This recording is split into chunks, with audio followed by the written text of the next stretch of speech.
They say you have to be born rich to build an empire. They say if you haven't made it by 30, you never will.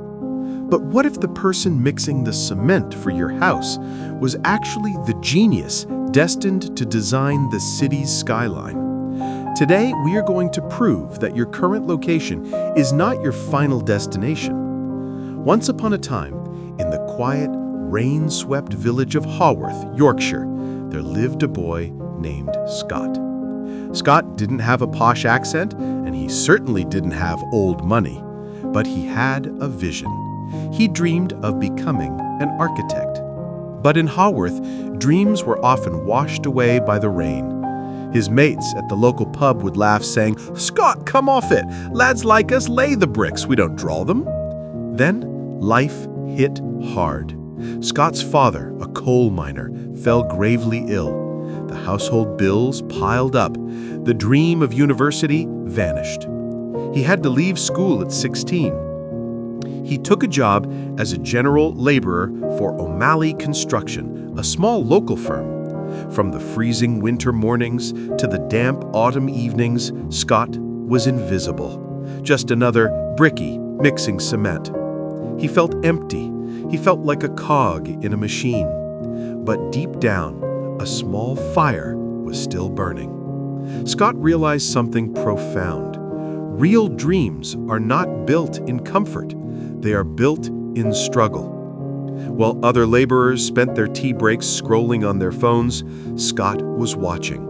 He studied the structural drawings. He learned how the load-bearing walls held the roof. Then came the turning point.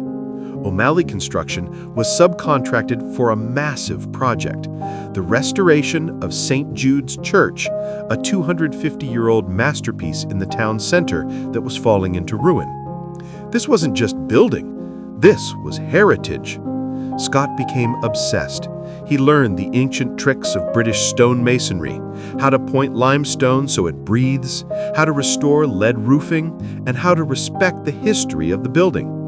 He worked harder than anyone else, treating every brick of St. Jude's with reverence. He realized it is never too late to rise as long as you are willing to learn. Years passed. The restoration of St. Jude's was finished, and it was flawless. The main contractor, the prestigious Kensington Heritage Group from London, experts in royal restorations, came to inspect the final work. Mr. Sterling, the CEO of Kensington Heritage, saw the detail on the archway. He asked, "Who did this restoration? It's identical to the 18th century technique." Everyone pointed to Scott, the quiet laborer in the corner. Mr. Sterling was shocked.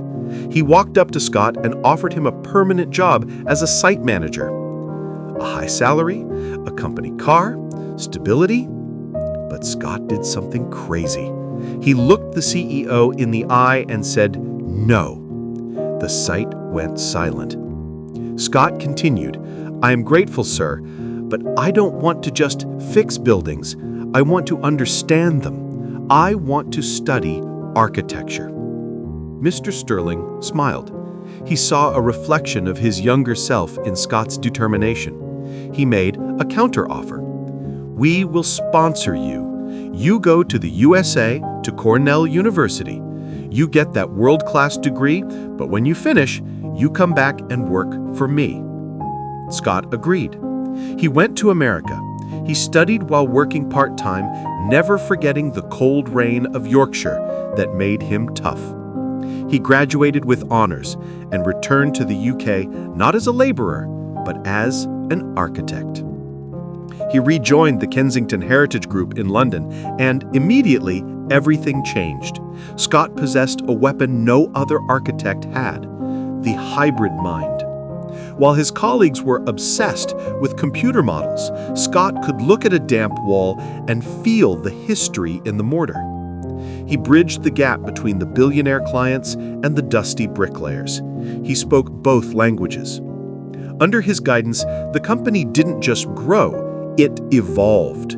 They started winning impossible contracts, restoring fire-damaged cathedrals in Paris and crumbling castles in the Scottish Highlands.